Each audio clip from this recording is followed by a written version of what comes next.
He was a ruthless mafia boss until a single mom changed his heart forever. Rain drummed like countless tiny hearts against the darkened streets of New York, wrapping the city in a cold shimmer that blurred every color into silver and shadow. Thunder rolled above the skyline, deep and restless, echoing through alleyways slick with water. The scent of wet asphalt and distant smoke hung in the air.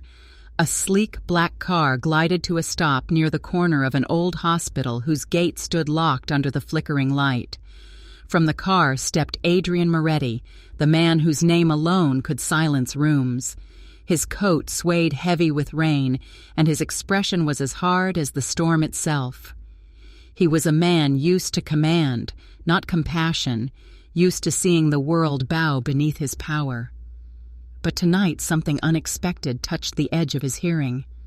Through the roar of thunder came a voice, thin, trembling, desperate. "Please, someone help us!" Adrian turned his head slightly, the rain sliding down his sharp jawline. He saw a woman kneeling at the hospital gate, her arms wrapped around a small boy who clung weakly to her chest. Her hair was soaked, plastered to her face, and her clothes clung like a second skin. The boy's face was pale, lips quivering, eyes half closed, as if drifting away.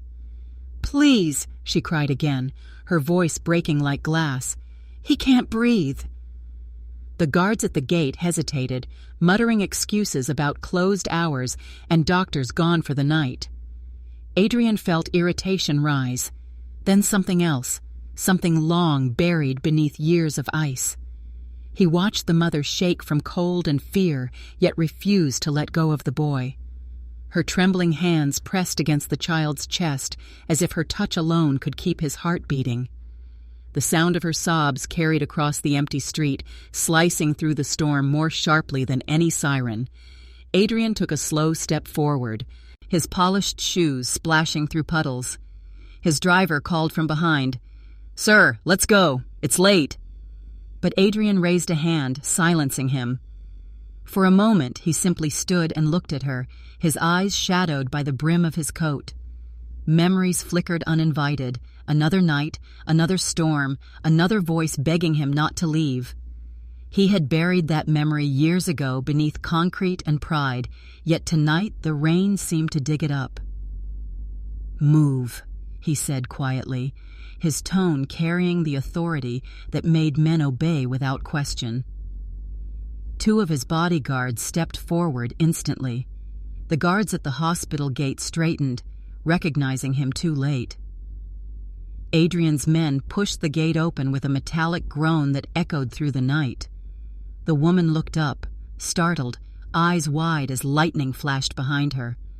For an instant, Adrian saw pure fear there, as if she expected him to be another threat. But when their gazes met, something softened. Trust born not from reason, but desperation. He walked closer until the rain between them felt like a curtain trembling with every breath. "What's his name?" Adrian asked, his voice calm but low. "Noah," she whispered, struggling to stand. He can't breathe right. Please, they won't let us in." Adrian glanced at the boy's fragile face, at the small chest rising unevenly. He turned to his men. "Get the boy inside, now!" His command cut through the noise like a blade. Without hesitation, they lifted the child gently from her arms and rushed toward the emergency doors. Emily, he didn't yet know her name, stumbled forward, following them, her tears mixing with the rain. Adrian remained by the gate, watching as the hospital lights swallowed them whole. For a long moment, he stood there alone in the storm, water tracing cold paths down his cheeks. He told himself it was just rain, nothing more. Lightning cracked overhead, illuminating the empty street around him. The city seemed to hold its breath. His driver approached again, umbrella trembling in his hands. "Sir, should I—" "Wait," Adrian interrupted softly, eyes still fixed on the hospital door that had just closed behind them. Inside, muffled voices shouted orders. Machines beeped faintly through the glass. Adrian's chest tightened with an emotion he couldn't name. He wasn't used to caring. He was used to control, to fear, to power that solved everything except the ache of loneliness. The rain eased slightly, falling now like quiet applause on rooftops and cars. Across the street, a neon sign flickered, spelling the word "Hope" in half-broken letters. Adrian gave a small, humorless smile at the irony. He pulled out a cigarette, then paused, staring at it before putting it back. For the first time in years, he didn't need smoke to fill the silence. Instead, he listened to the sound of footsteps, to the distant cry of sirens, to the faint hum of life continuing despite everything. A memory crept in again of his sister's laughter, of a promise he once made to protect and failed to keep. He exhaled slowly, the rain whispering secrets around him. "Who was she?" he asked his driver quietly. "I don't know, boss," the man replied, eyes lowered. "Just some woman." Adrian's gaze lingered on the door. "Not just some woman," he murmured.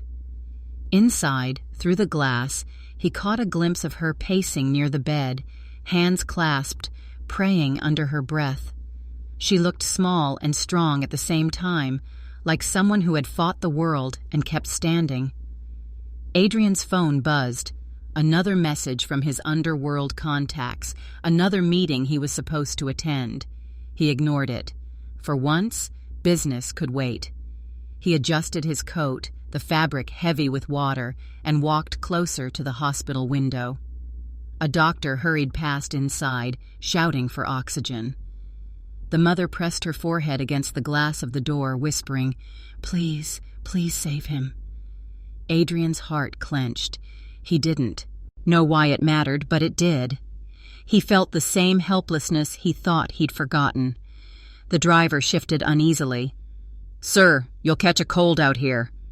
Adrian didn't answer. He stood there as the storm began to fade, replaced by the steady rhythm of rain softening into drizzle. The world looked cleaner, somehow gentler. He thought of the boy's face, the pale lips, the fragile breath. He thought of the woman's eyes, terrified, yet brave enough to beg a stranger. In a city full of greed and betrayal, that kind of courage was rare. He finally turned toward his car, but paused once more. "Tell the hospital staff," he said quietly, "that all expenses are covered. Whatever the kid needs, he gets." The driver nodded quickly, already moving to obey. Adrian looked up at the gray sky, feeling something stir within, a faint warmth beneath the armor he'd built around his heart. Maybe it was nothing. Maybe it was the beginning of something he didn't yet understand. As he climbed into the car, he glanced once more at the glowing windows of the hospital. Inside, a life was being fought for, and a woman's prayer filled the halls with hope. The door closed with a soft thud, muting the world outside. "Let's wait," Adrian said quietly. The car idled in silence, raindrops sliding down the windows like tears. And for the first time in years, Adrian Moretti, the feared mafia boss of New York, sat still, listening not to orders or gunfire, but to the fragile sound of a mother's love battling the night. The rain finally stopped, leaving behind the echo of her cry, soft, haunting, unforgettable, lingering in his mind like a promise he didn't yet know he'd made. Rainwater still clung to Adrian's coat as he stood in the sterile glow of the emergency ward, the hum of machines and hurried footsteps replacing the storm outside. The white floors gleamed like glass beneath his shoes, and the faint sea, scent of antiseptic, filled the air, sharp and cold. Doctors rushed past, murmuring urgent words that blended into a language of panic and precision. Adrian's gaze followed the stretcher carrying the little boy, Noah, disappearing through swinging doors marked surgery, authorized personnel only. Behind him, Emily stood frozen, her arms folded tight against her soaked dress, trembling not from the cold, but from fear. Her lips moved in a silent prayer, and her eyes darted toward every passing nurse as if one of them might bring news that her son still breathed. A nurse tried to calm her, guiding her toward a chair, but she shook her head violently, unwilling to sit, unwilling to rest. Adrian watched her, this fragile silhouette standing defiantly against despair. He had seen soldiers beg for mercy, gangsters plead for deals, but never had he seen such raw courage shaped by love. Her shoulders rose and fell with shallow breaths, the storm inside her stronger than the one outside. Finally, she turned to him, eyes wet and red, yet blazing with something fierce. "You're the one who helped us," she said, voice cracking. "Please tell me they'll save him." Adrian hesitated, unused to promises. "The doctors are doing everything they can," he replied evenly, though his tone softened with every word. She stepped closer, fingers twisting the edge of her sleeve. "I don't have the money for surgery," she whispered, shame bleeding into her voice. "They said it'll cost more than I can ever pay." The weight of her words hung heavy in the sterile air. Adrian's men stood nearby, restless and confused. This was not the kind of battlefield they were trained for. He looked at the woman, at Emily, and saw not weakness, but a strength that came from something pure. She took another shaky breath. "I'll do anything," she said, the words trembling like the light overhead. "Please, just save him." Her plea hit him harder than any bullet. Adrian studied her face, the exhaustion etched beneath her eyes, the cracked lips, the trembling chin fighting to stay steady. She didn't know who he was. She didn't care. All that mattered was her child's heartbeat. Adrian's voice came low, firm, almost mechanical at first. "You don't need to do anything." He pulled out his phone, the polished screen reflecting the harsh white light. One quick call connected him to someone who owed him more than money. "Get Dr. Hayes," he said curtly. "Now. The boy in room 6 is priority. I don't care what it costs. He lives." His tone left no room for hesitation. The man on the other end stammered, "Yes, Mr. Moretti, right away." Emily watched him, uncertain, hope flickering through her despair. When he hung up, she whispered, "You didn't have to. You don't even know us." Adrian met her eyes. "Maybe that's why I did." For a moment, silence filled the corridor, except for the rhythmic beep of distant monitors. Emily's tears fell quietly, each drop landing like a tiny confession. "Thank you," she managed, her voice barely audible. "I don't know how to repay you." "You don't," he replied simply. "Just be here when he wakes up." Her knees weakened, relief flooding through her body like warmth after frost. She pressed her palms to her face, breathing hard as the weight of dread began to lift. Through the glass window ahead, the doctors gathered, masks on, instruments ready. The red light above the door blinked on. Operation in progress. Adrian slipped his hands into his coat pockets, watching every movement inside with quiet intensity. He felt an ache he hadn't known in years, a pulse of empathy, alien yet unmistakable. Emily finally sat, exhaustion pulling at every muscle. Her wet hair clung to her cheeks, but there was a strange beauty in her fragility. She looked up at him again, voice trembling. "You must have children. That's why you understand." Adrian froze, the question cut deep, uninvited. He lowered his gaze. "I did," he said softly, and the tone. Simplicity of those two words carried the weight of graves.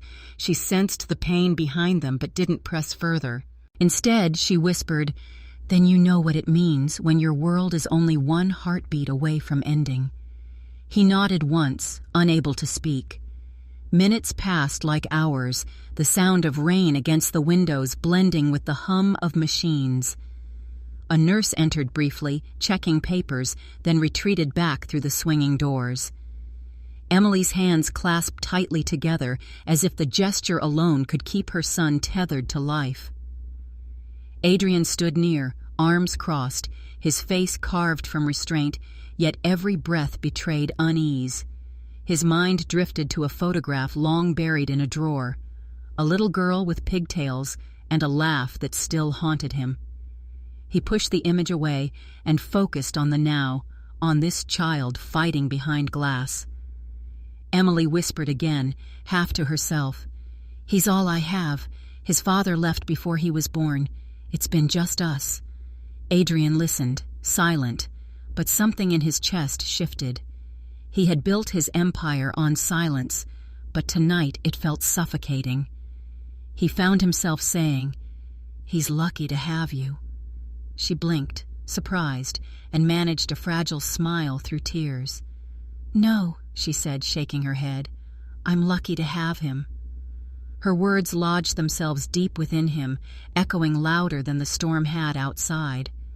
Hours crawled by. Every second felt like the thin line between life and loss. Adrian never left his spot. He refused coffee, refused rest. He simply watched, waiting. Emily's exhaustion pulled her to the edge of sleep, but she kept jerking awake every time her mind whispered his name, Noah. Adrian caught her nodding forward and quietly draped his coat around her shoulders. She startled, eyes wide. "You'll freeze," he said softly, turning away before she could thank him. She looked down at the heavy coat, warmth still trapped in its folds, and for the first time since the ambulance refused her earlier, she let herself believe that maybe they were meant alone in this fight. Inside the operating room, shadows moved behind frosted glass, precise and relentless. The ticking clock marked each minute with merciless rhythm. Emily rose and pressed her palm against the window, whispering another prayer. Adrian stood beside her, silent, eyes fixed ahead. Two strangers bound by the same fragile hope. He glanced sideways at her trembling frame, her faith unwavering even when fear clawed at her. It struck him. This woman didn't know fear, not in the way others did. Fear for herself didn't exist. Only fear of losing love did. And that kind of courage was something even a man like him could admire. When the doctor finally emerged, sweat beading on his forehead, both Adrian and Emily turned instantly. "She's the mother?" the doctor asked, pointing toward her. Emily nodded, barely breathing. "The boy's in critical condition, but we're doing our best. He's strong. Keep believing." Tears sprang to her eyes again. "Thank you, doctor." As the man hurried away, Adrian exhaled slowly, feeling his own tension ease. The night stretched on, filled with fluorescent light and whispered prayers. Emily sat once more, her head leaning against the wall, hands clutching the coat he'd given her. Adrian walked to the window, staring into the city's darkness, where rain still traced delicate rivers down the glass. He wondered why he cared, why this woman and her boy mattered when the world had taught him to stay untouched. And yet, deep inside, something unfamiliar began to stir. It wasn't guilt. It wasn't duty. It was warmth, small, flickering, stubborn, as if a door long locked had opened just a crack. He looked back at her, at the strength behind her exhaustion, and realized he wanted to protect that light. Somewhere down the hall, a monitor beeped steadily, each note reminding him that life, fragile as it was, still held meaning. He took a seat across, From her, the silence between them no longer cold, but strangely peaceful. The rain outside subsided completely, leaving only the heartbeat of the city and the faint hum of hope lingering in the air. Morning sunlight spilled through the wide hospital windows, pale and uncertain after a night of rain, casting faint gold on the white walls that had witnessed both pain and prayer. Adrian stood near the corridor, watching nurses move quietly, like ghosts of mercy, his coat draped over one arm, his mind far away. The boy was safe now, out of surgery, breathing on his own, but the weight in Adrian's chest refused to lift. Emily sat beside Noah's bed, brushing her son's hair with trembling fingers, whispering words that only love could translate. When she finally turned to Adrian, her eyes were filled with gratitude and something else. Resolve. "I need to see you," she said softly. "Properly. To repay you." He frowned. "There's nothing to repay." But she shook her head, stubbornness flashing beneath exhaustion. "I owe you more than you know." Adrian didn't argue then, only nodded once before leaving the hospital with the slow, deliberate steps of a man who feared the pull of his own heart. 2 days later, when Emily arrived at his mansion, she was met with gates taller than trees and guards who looked like shadows given human form. The iron gates creaked open as if whispering secrets to the wind, revealing a driveway lined with marble statues and trimmed hedges wet with morning dew. Her reflection stared back at her from the glossy black car parked near the steps. She barely recognized herself. The mansion loomed above, a fortress dressed as a palace, elegant in silence, yet aching with emptiness. When she stepped inside, the scent of cedar and polished leather greeted her. Chandeliers glittered overhead, throwing fractured light across cold marble floors. It was beautiful, but not alive. A butler led her down a long hallway, where the air seemed heavier, filled with unsaid words and old ghosts. Adrian waited in a study lined with shelves that reached the ceiling, their books, untouched, their spines gathering dust like forgotten memories. He turned as she entered, his face calm but unreadable, his voice low. "You didn't have to come." "I did," she replied, clutching her purse tightly, her voice trembling only slightly. "I can't live owing anyone, especially someone like you." He raised an eyebrow. "Someone like me?" She hesitated, meeting his gaze. "Someone powerful enough to make a phone call and change fate." Adrian leaned against the desk, eyes studying her the way a painter studies a canvas he doesn't understand. "Fate," he repeated quietly. "It doesn't change for free." Her heart stuttered, unsure whether it was a warning or a confession. "I don't have money," she said quickly, "but I can work. Clean, cook, whatever it takes. I need to feel I earned what you gave." Adrian shook his head, a faint smirk crossing his lips, though it held no amusement. "I don't hire people out of pity." She straightened, a spark of pride lighting her tone. "Then don't hire me out of pity. Hire me out of respect." The room fell silent, except for the soft ticking of a clock on the far wall.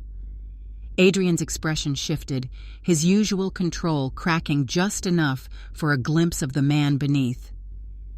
"You think you can repay a debt like that with chores?" he asked, voice barely above a whisper. "I think I can try," she said, "because gratitude without effort feels like begging, and I don't beg twice." Something in her words struck him harder than any threat ever had. He walked slowly toward her, his footsteps echoing against the marble. When he stopped just a few feet away, she could feel the quiet weight of his presence, commanding yet strangely gentle. "You're not afraid of me," he said, half statement, half question. Her eyes didn't waver. "Should I be?" He let out a low breath, almost a laugh. "Most people are." "Then maybe they don't see what I see," she replied Sophie. A man who hides pain behind power. Adrian froze, the words cutting straight through the armor he'd worn for years. He turned away, walking to the window, staring out at the city that stretched endlessly below. "You shouldn't try to understand me," he murmured. "It never ends well." "Maybe not," she said, "but you saved my child. That matters more than the rumors." Her voice filled the silence with warmth he didn't know how to handle. Finally, he spoke again, quieter now. "You can stay for a while. My staff will find you something to do." Her brows furrowed. "I don't need charity." He looked back at her. then consider it balance. There was tension between them, an invisible thread stretched tight between fear and gratitude.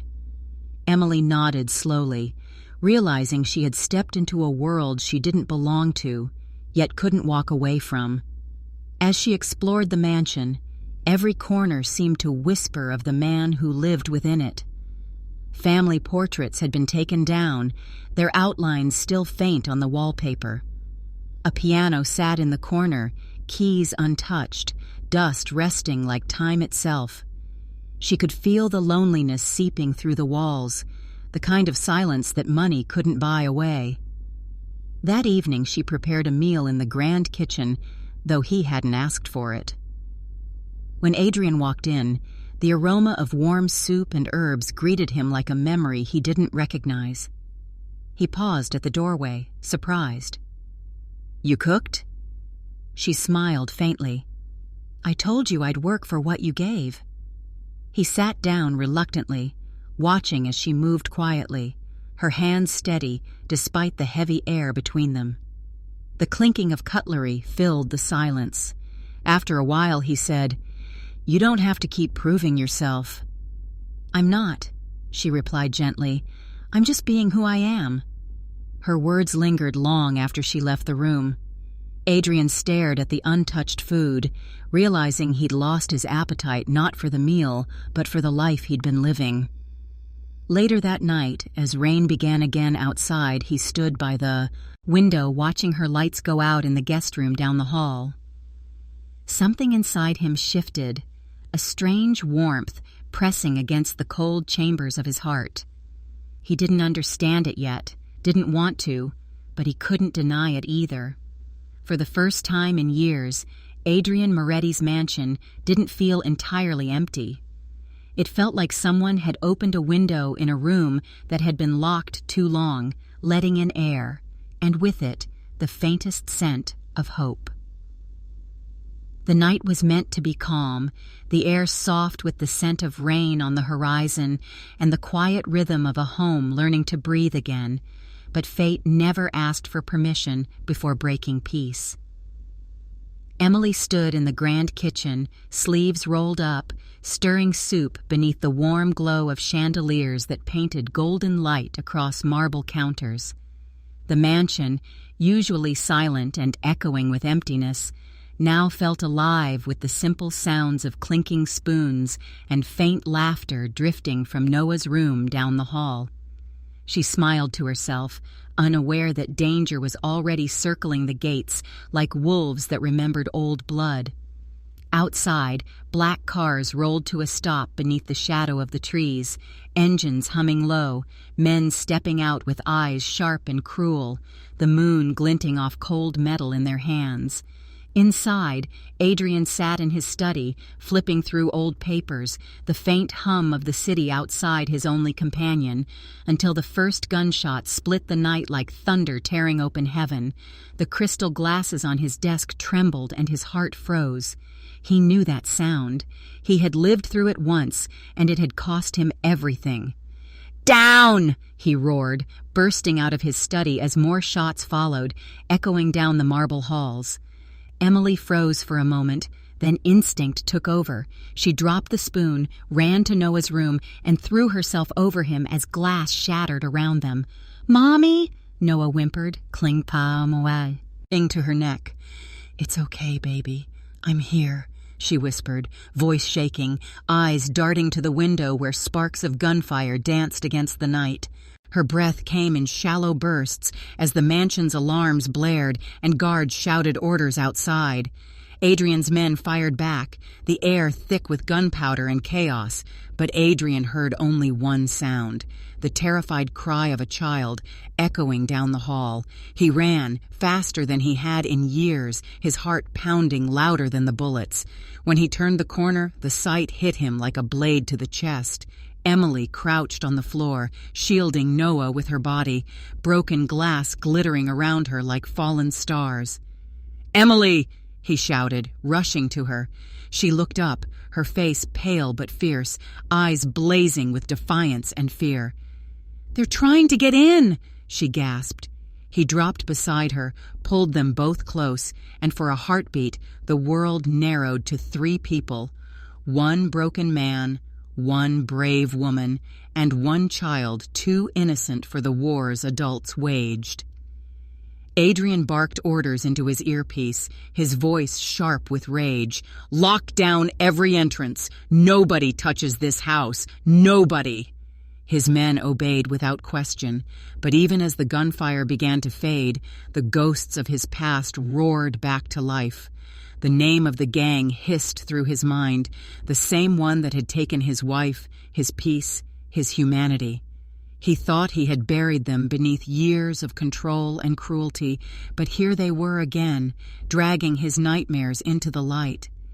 He turned to Emily, reaching out as she trembled. Noah still clutched tight in her arms. "You're safe now," he said, though his voice cracked with emotion. "They're gone."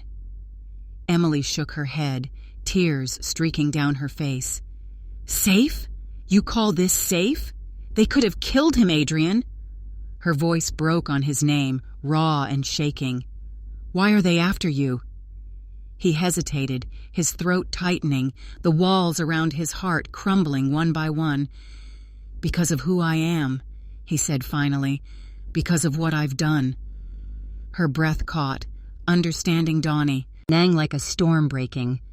"You're—" "Yes," he interrupted softly, "the man people whisper about, the man they fear, the man who couldn't save his own family." For a long moment, silence swallowed the room. Only the soft, uneven breathing of Noah broke the stillness. Then Emily whispered, "And yet you saved mine." Adrian's gaze lifted to hers, confusion flickering beneath exhaustion and guilt. "You should hate me," he said. "You should take your son and run as far away as you can." She shook her head. "You think fear is enough to erase gratitude? You think darkness is all you are? Maybe once, but not tonight." Her words cracked something inside him that had been frozen for years. Without thinking, he pulled her into his arms, his hands trembling as they touched her shoulders, his breath uneven against her hair. It wasn't a possessive hold, not the command of a man used to control. It was the desperate embrace of someone terrified of losing the last bit of light left in his world. "I can't," he started, voice breaking. "I can't lose again." Emily didn't speak, only held him tighter, feeling the rawness in his trembling. For that brief moment, the mansion that had known only silence now knew the sound of hearts breaking and beginning to heal all at once.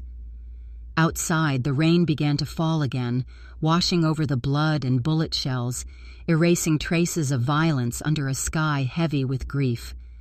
Adrian stood by the shattered window, watching the water run down the glass, his reflection fractured by cracks that looked too much like the ones in his soul.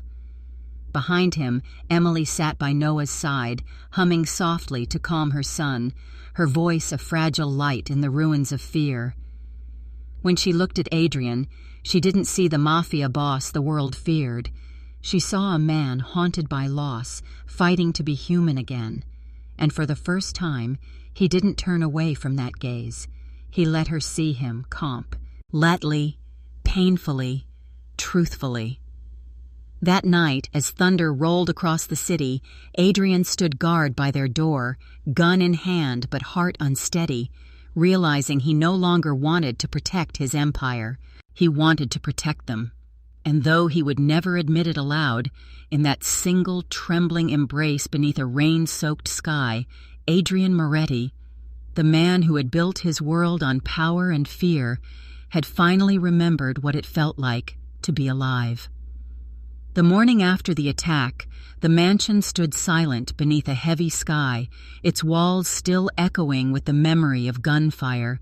The smell of gunpowder lingered faintly, mixing with the soft fragrance of the breakfast Emily had tried to make, though neither of them touched it. Adrian sat alone in his study, the golden light of dawn spilling through tall windows, tracing the edge of his sharp jaw and tired eyes. His phone buzzed quietly on the desk, Messages, updates, warnings. But his attention never strayed from the sound of laughter echoing faintly down the hall where Emily and Noah played. It was fragile, that laughter, but it carried something he hadn't heard in years. Peace. Yet even as he listened, he knew peace never lasted in his world. It was a guest that came without knocking and left without goodbye. He could feel the danger creeping closer, like smoke under a locked door. His enemies would never forget what he had done to them, and now they knew he had something, someone, to lose. By afternoon, Adrian's men brought the news he had feared most. His enemies had discovered Emily's name, her address before she came here, her son's school. They knew. Adrian's blood ran cold as he stared at the file tossed onto his desk. Emily Parker. Noah Parker. Photos of them walking outside a market, holding hands. Innocent, vulnerable, targets. He clenched his fists so tightly his knuckles turned white. "How did this happen?" he hissed. One of his men lowered his eyes. "They've been watching, boss. They want you weak." Adrian's voice was barely human when he replied, "Then they've succeeded." He stood abruptly, pacing the room like a jet animal, his thoughts spinning. He had faced death 1,000 times without flinching, but now the thought of harm touching them, her, was unbearable. That evening, Emily found him sitting in the dim light of his study, a glass untouched beside him, his face carved from stone. "You've been quiet all day," she said softly, stepping closer. "What's wrong?" He didn't answer. He couldn't. His eyes flicked toward her, then away, as if looking too long might make him falter. "Adrian?" she pressed, voice trembling. "Talk to me." Finally he spoke, each word heavy as iron. "They know who you are." She froze. "Who?" "The people who killed my wife. The people I've been hunting for years. They found you, Emily." Her lips parted, her eyes filling with fear and disbelief. "But how? Why?" He stood, his movements sharp, deliberate. "Because they want me to suffer, and they know the fastest way is through you." Emily shook her head, stepping closer. "Then we'll leave, together. Take Noah. Disappear somewhere safe. You have resources, Adrian. You can—" He cut her off, his voice breaking through hers like a blade. "No." She blinked, confusion flashing across her face. "No? What do you mean, no?" He turned away from her, jaw tight. "You're leaving tonight with one of my men. He'll take you somewhere safe, far from here." Her heart sank, her hands trembling. "You're sending us away?" she whispered. He didn't answer immediately. "It's the only way." She stepped closer, her voice trembling. "You think this will keep us safe? You think running will erase what's between us?" He looked at her then, really looked, and for a second the mask fell. Beneath the cold exterior, his eyes were raw, desperate, full of a pain he couldn't hide. "Emily," he said quietly, "the world I live in will destroy you." She shook her head, tears spilling down her cheeks. "You're destroying me right now." Her voice broken. "We trusted you. Noah trusts you." He looked down, his hands clenching at his sides. "That's exactly why you need to go." Outside, the sky darkened as cars pulled up quietly by the gate. His most trusted man, Luca, waited near the steps, the engine running. Emily refused to move, standing in the middle of the room with trembling defiance. "Why are you pushing us away?" she cried. Adrian's face hardened, his words cold but shaking beneath the surface. "Because the moment they find out how much you mean to me, they'll come for you again. And next time, I might not get there in time." Her voice cracked. "Then let me stay and fight with you." He stepped closer, his voice lowering to a whisper. "You don't belong in my wars, Emily." Her tears fell freely now, her heart breaking with each step he took back from her. "You think I care about your world?" she whispered. "I care about you." He turned away before his resolve could collapse completely. Luca will take you somewhere safe. Don't argue." She stared at him for a long moment, memorizing the man behind the armor, the haunted eyes, the trembling hands pretending to be strong. Then, without another word, she walked toward the door. Noah was already in the car, half asleep, unaware that their lives were being torn apart again. As the car began to roll down the long driveway, Emily turned to the window and saw him standing there, framed by the mansion's lights, still, silent, and utterly alone.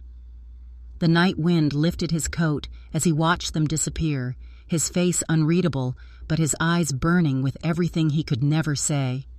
When the taillights vanished into the dark, Adrian stood motionless for a long time, the sound of the rain returning like a cruel echo of memory. The mansion, once filled with fragile warmth, felt colder than ever.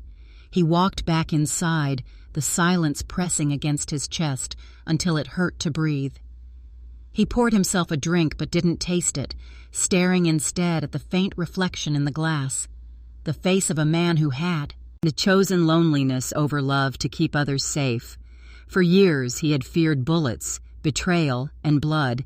But now, as the hours passed and the house grew quiet, Adrian Moretti realized a new kind of fear, the kind that clawed at the heart instead of the flesh. He didn't fear death anymore. He feared living without her. The thought tore through him, silent and merciless. And as the night swallowed the city, the man who once ruled it found himself whispering her name like a prayer into the empty air, not as a boss, not as a sinner, but as a man who had finally understood what it meant to lose something worth dying for. The city slept restlessly beneath a bruised sky, clouds heavy and low, whispering of war before dawn. Inside Adrian's mansion, the silence was unnatural, a stillness before the storm that every man in his house could feel in their bones. The news had spread fast. The rival gang, the same that had haunted his nightmares, was coming. Not for money, not for territory, for him. Adrian stood in the middle of his study, the lamplight casting a faint golden glow across his scarred knuckles as he loaded his gun with deliberate calm. His men waited at the door, faces grim, ready to die if he gave the order, but he didn't. "Stand down," he said quietly. "This one's mine." Luca protested, his voice breaking. "Boss, you can't fight them alone." Adrian's tone was cold but final. "I won't bury any more men because of me." Outside, the sound of engines grew louder, an army of headlights cutting through the fog like blades. Adrian stepped into the night, the air thick with the scent of gasoline and rain. The moment he appeared, gunfire erupted, tearing through the darkness. The mansion's front gates exploded in a shower of sparks as bullets shattered marble and glass. But Adrian didn't flinch. He moved like a man who had nothing left to lose, each shot he fired echoing with years of rage, guilt, and grief. He didn't fight for his empire anymore. He fought for a woman's voice that still lingered in his heart, for the small boy who had made him believe he could still protect something good. Bodies fell around him as he pressed forward, the night alive with chaos. One of the enemies lunged from the shadows, knife glinting, but Adrian turned and fired before the man could blink. Another tried to flank him. He dropped him too, moving through the storm like a ghost of vengeance. But then it happened, one sound above the others, sharp and final. A single bullet tore through the noise, slamming into his chest. His breath caught, his gun slipping from his hand. He stumbled back against the car, the world tilting as pain flooded through him, hot and heavy. Still, he didn't fall. With blood dripping from his lips, he raised his weapon again and fired until the last of them fell. When the echo of violence faded, the night went quiet except for the ragged sound of his breathing. He dropped to his knees, the world spinning. The ground beneath him was slick with rain and blood, his blood. He pressed a trembling hand to the wound, his fingers slick and warm. Somewhere in the distance, sirens wailed, but they sounded miles away. The city lights blurred into smears of gold and red. Adrian's mind began to fade. but one name broke through the darkness. "Emily," he whispered, the sound almost lost to the wind. He thought of her smile, of Noah's laughter, of the night she stood in his kitchen with flour on her hands and courage in her eyes. "Emily," he said again, weaker this time, his voice shaking. The world tilted, his heart slowing, but for once, he didn't fight it. He let the rain fall against his face and closed his eyes, her name his final prayer as the darkness pulled him under. 3 days later, the hospital smelled of antiseptic and sorrow. Machines beeped softly beside a motionless figure, the once feared Adrian Moretti, pale beneath white sheets, an oxygen mask covering his bruised lips. The city whispered his name like a ghost story, the mafia king who had fallen, the untouchable man now hanging between life and death. But inside that cold, sterile room, there was only one sound, the soft rush of breath as Emily pushed through the door, her heart pounding, her eyes swollen from tears. She had come the moment she heard the news, running through the rain, her hands trembling as she burst into the room. "Adrian!" she cried, rushing to his bedside. Luca stood by the door, his head lowered, whispering, "He hasn't woken up." Emily ignored him, falling to her knees beside the bed. She reached for Adrian's hand, cold, still, lifeless, and pressed it to her heart. "You promised," she whispered through her tears. "You promised to protect my son. You can't leave him now." Her voice broke on the last word, her shoulders shaking as she leaned closer. "He needs you. I need you." The room was quiet, except for the steady hum of the heart monitor, and then, faintly, the slightest movement, his fingers twitched against hers. Emily froze, tears catching in her throat. "Adrian?" she breathed. A slow, fragile sound filled the air, one single breath, uneven and trembling. His eyelids fluttered, just barely, and for the first time in years, a tear escaped the corner of Adrian's eye, tracing a thin silver line down his pale cheek. It wasn't from pain. It was from the weight of everything he had carried finally breaking loose. Emily gasped softly, holding his hand tighter, whispering, "You're safe now. You're home." He wanted to speak, but his body was too weak. Still, his lips parted, and though no sound came, she could read the shape of the word, Emily. The doctor rushed in, voices rising, machines beeping faster, but Emily didn't move. She stayed there, her forehead pressed to his hand, whispering prayers and promises through tears. Outside the hospital window, the rain began again, washing the city clean, blurring the lights until everything shimmered like hope reborn. For years, Adrian Moretti had been a man built from shadows and vengeance, but now, lying between life and death, with a tear on his cheek and a woman's hand wrapped around his, he was finally something else. Human. And somewhere, deep in his fading consciousness, a thought pulsed stronger than pain itself. Maybe redemption wasn't found in victory. Maybe it was found in love that refused to give up, even when the world already had. The days bled into weeks, and the world outside the hospital seemed to move without mercy, cars humming, lights flickering, rain falling as though nothing had changed. But inside room 307, time itself felt slower, softer, suspended between heartbeats and hope. Machines hummed quietly beside a bed where a man once feared by the city now lay pale and still. Adrian Moretti, the name that once commanded entire streets, was now just a man learning how to breathe again. His body was weak, bandages tracing the outline of battles both visible and unseen. Yet for the first time in years, there was peace in his stillness, an absence of rage, a quiet whisper of rebirth. Emily sat beside him every day, her hand never far from his, reading softly to fill the silence he used to rule with power. Her eyes were swollen, her voice tired, but her faith never wavered. She talked to him even when he couldn't respond, told him about the sunrise outside his window, about Noah's drawings, about how the world was waiting for him to open his eyes. And one morning, when she whispered, "You promised to protect my son. You can't leave him now," something inside him stirred. His fingers twitched, faint but alive.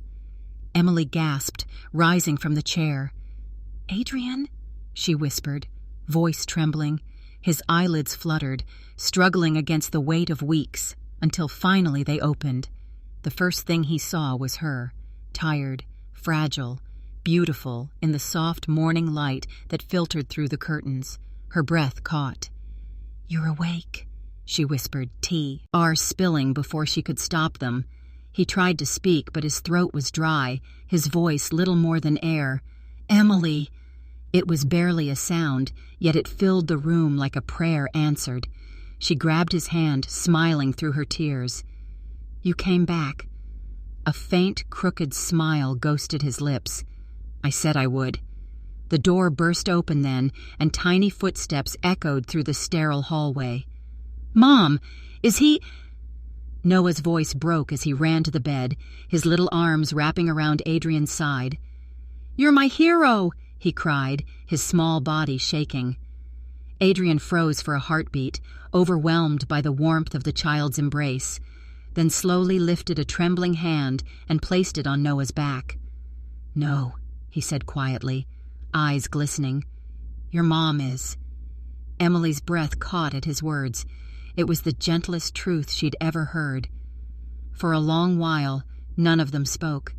The only sound was the rhythmic beeping of the monitor, steady now, strong, alive. Days passed, and strength began to return to Adrian's body, but not in the way it once had. His muscles healed, yes, but so did his soul, stitched together not by vengeance, but by forgiveness. He spent hours staring out the window, watching sunlight move across the city skyline he once controlled from the shadows. Emily often sat beside him, quietly mending his shirt or humming softly while Noah played on the floor. Sometimes she caught him watching them, not with the eyes of a man planning his next move, but with the quiet awe of someone realizing what home could look like. And one evening, as the sunset bled orange across the sky, Adrian spoke the words that had been building in him since the night he nearly died. "I'm done," he said. Emily looked up, startled. "Done with what?" He turned to her, voice firm yet calm. "With all of it. The guns, the deals, the blood. I've taken too many lives. It's time I save one. My own." She blinked, not sure whether to believe him. "Adrian, people don't just walk away from that world." He gave a faint smile, eyes distant. "Then let them come looking. They'll find a grave where my empire used to be." His words carried no threat, only finality. That night, he asked Luca to bring him something, an old leather-bound ledger, worn at the edges, filled with names and debts and sins too heavy for any priest to forgive. In the quiet of his hospital room, Adrian opened it one last time. The pages smelled of ink and regret. Each line was a ghost, each name a weight on his chest. Emily stood by the window, watching silently, knowing what this moment meant. Without a word, he struck a match. The flame danced for a second, fragile and golden, before touching the paper. The fire caught quickly, curling the edges into black and gold, consuming years of cruelty in a slow, graceful hunger. He watched it burn until the last page turned to ash. The smell of smoke lingered faintly, but it didn't smell like sin anymore. It smelled like freedom. When the fire died, he looked at Emily. "I used to think power was everything," he said softly, "but power without peace is just another prison." She stepped closer, taking his hand. "So what will you do now?" He smiled, a real one, small but sincere. "Live. The right way, this time." Her fingers tightened around his, and in her eyes he saw something he hadn't dared hope for: belief. Later that night, after Noah had fallen asleep in the chair beside him, Adrian sat awake, listening to their breathing, feeling the pulse of life all around him. He realized that for the first time in his entire existence, he wasn't haunted by ghosts.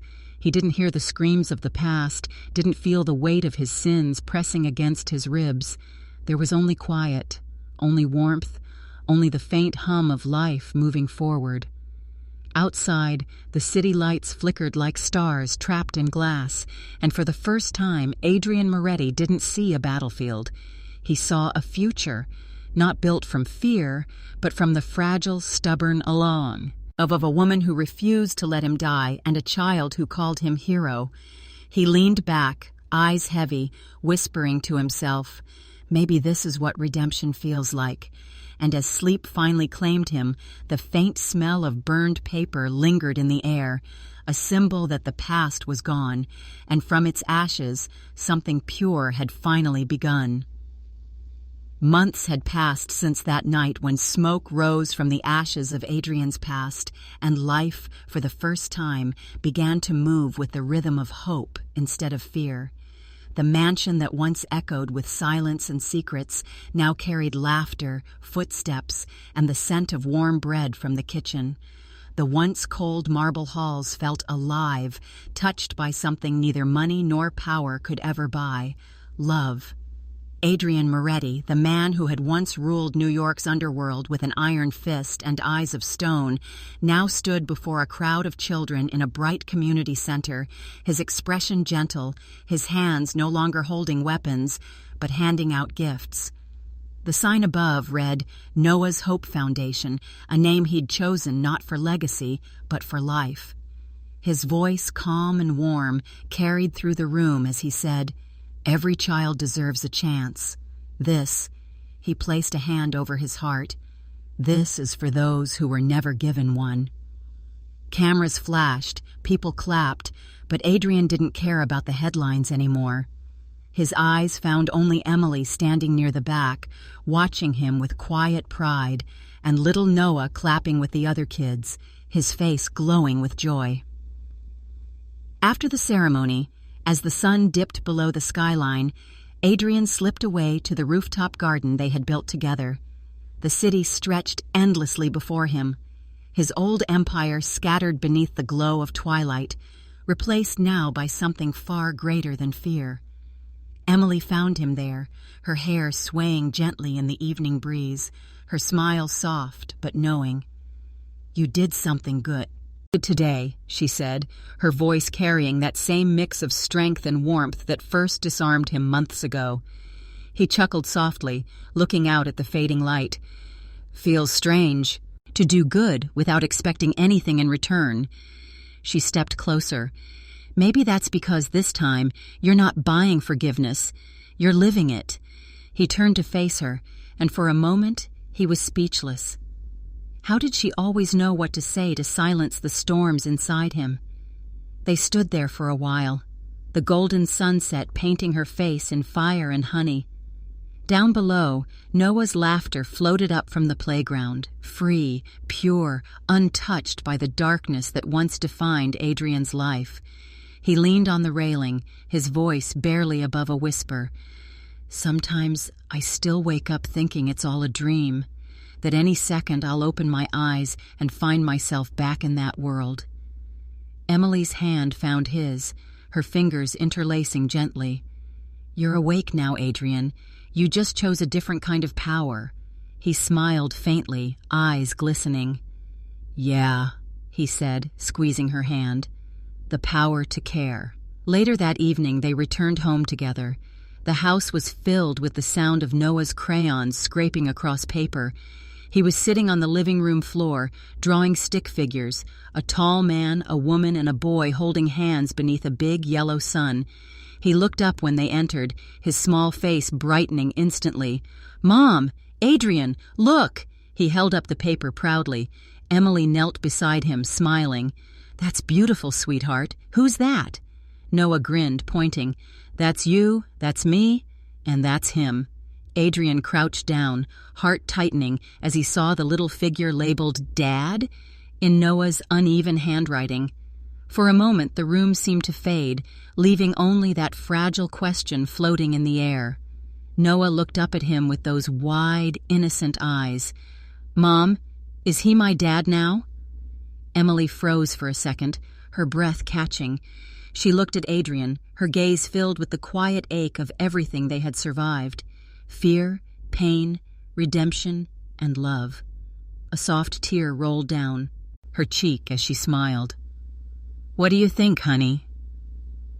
Noah looked at Adrian again, hope flickering in his eyes like a tiny flame. Adrian felt his chest tighten. He'd faced death, war, betrayal, but this small boy's question, was the one battle that brought him to his knees. Slowly he reached out, placing a hand on Noah's shoulder. His voice was low, steady, but trembling with emotion. "If you'll have me, yes." Noah didn't say anything at first. He just threw his arms around Adrian's neck, squeezing with all the strength his little body could hold. "I already do," he whispered. Adrian held him close, his eyes closing as tears finally escaped. The kind he used to believe he'd never be able to shed again. Emily watched them, her hand over her heart, smiling through her tears. The man who once made the city tremble now knelt on the floor, holding a child who saw him not as a monster or a legend, but simply as family. That night, the house glowed with warmth. They ate together, laughed together, and when Noah finally fell asleep on the couch, Emily and Adrian sat by the fire. He glanced at the boy, then at her, and murmured, "I used to think peace was something you had to buy with blood, but now I see. It's something you build with love." Emily leaned her head on his shoulder. "And you've built it, Adrian, brick by brick." He looked down at her, brushing a strand of hair behind her ear. "Not alone," he whispered. The flames crackled softly as outside the city continued to move, unaware that somewhere in its heart, a man once cursed by violence had been reborn in the simplest of things, a woman's faith and a child's love. In the reflection of the fire, Adrian saw his past flicker and fade, replaced by a new beginning. He tightened his arm around Emily, whispering the words that sealed it all. "For the first time in my life, I'm home." And as the night deepened, laughter echoed faintly through the mansion, gentle, pure, eternal. The mafia boss who once ruled through fear had finally found peace, not in power or revenge, but in the two hearts that refused to give up on him. In that quiet corner of the world, love had done what bullets never could. It had saved him.